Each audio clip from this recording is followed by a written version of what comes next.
Isu-isu keuangan dalam implementasi strategi.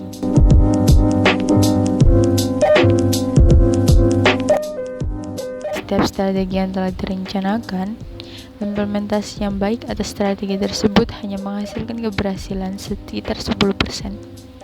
Hal ini dikarenakan kegagalan dalam melakukan segmentasi pasar yang baru, terlalu memperhatikan kebijakan akuisisi baru, dan tinggal jauh dari para pesaing dalam lead bank.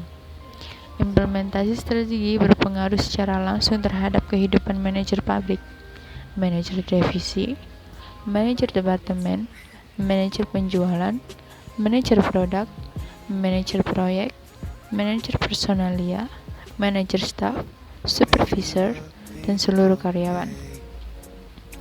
Pada situasi tertentu, seorang individu mungkin sama sekali tidak terlibat langsung dalam proses perumusan strategi dan tidak memahami atau bahkan menerima pekerjaan dan pemikiran yang berasal dari perumusan strategi tersebut.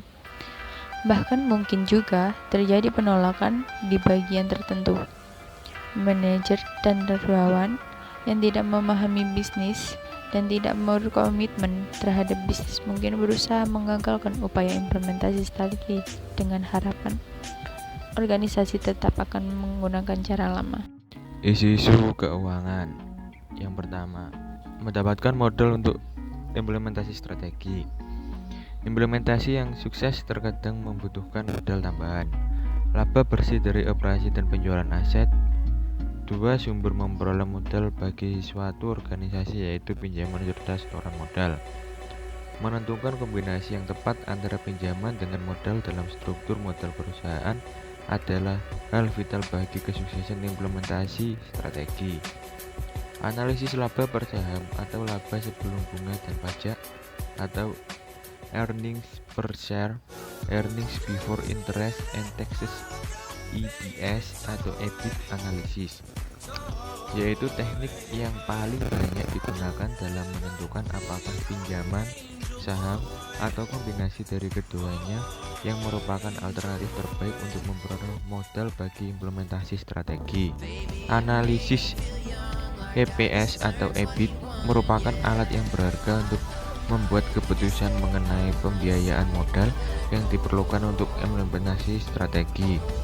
Akan tetapi ada beberapa hal yang perlu diperhatikan, yaitu laba mungkin akan lebih tinggi pada alternatif saham atau untung ketika tingkat EPS lebih rendah.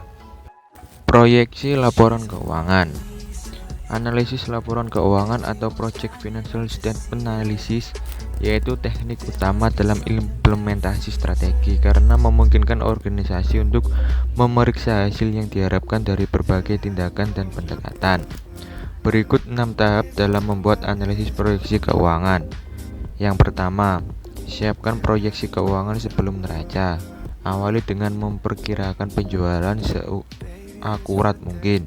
Yang kedua, gunakan metode presentasi penjualan atau percentage of sales untuk memproyeksikan harga penjualan, cost of goods sold (CGS), dan akun-akun pengeluaran di laporan keuangan.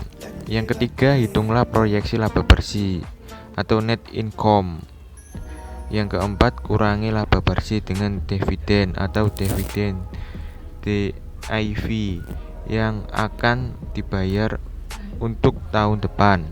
Yang kelima, proyeksi pos-pos di neraca mulai dari lab ditahan dan memperkirakan modal pemegang saham, untung jangka panjang, untung jangka pendek, total uang, total aktiva, aktif tetap, dan aktiva lancar.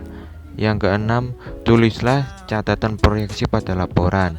Kapanpun terjadi perubahan dari tahun ke tahun yang diproyeksikan, beri catatan yang diperlukan.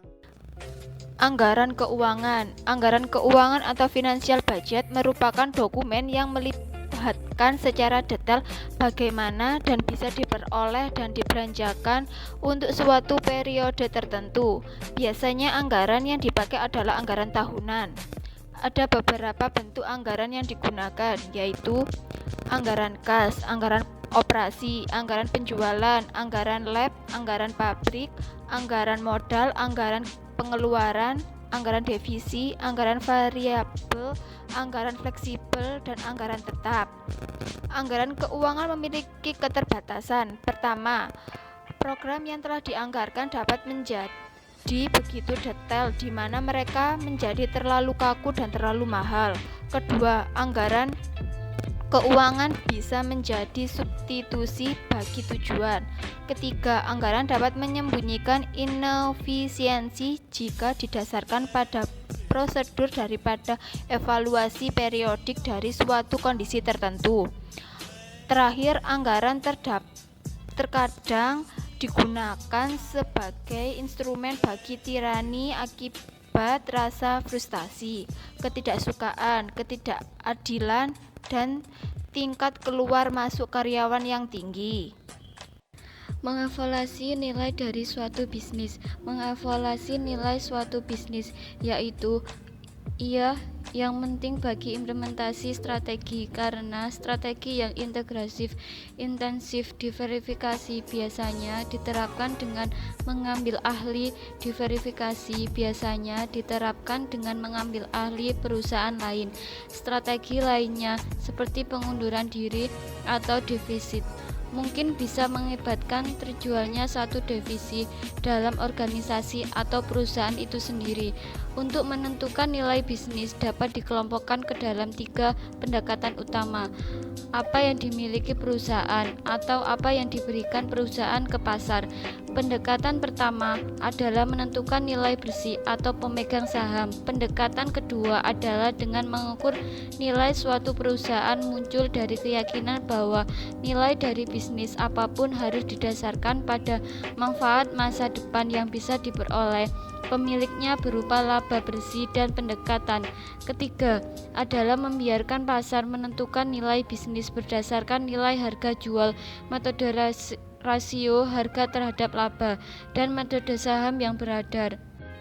Menentukan apakah perlu go publik. Menjadikan perusahaan publik berarti menjual sebagai kepemilikan perusahaan ke orang lain dengan tujuan untuk memperoleh tambahan modal.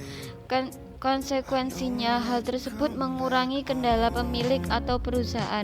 Menjadi perusahaan publik tidak disarankan bagi perusahaan yang menjualnya kurang dari 10 juta karena biaya awal untuk melakukan sangat tinggi.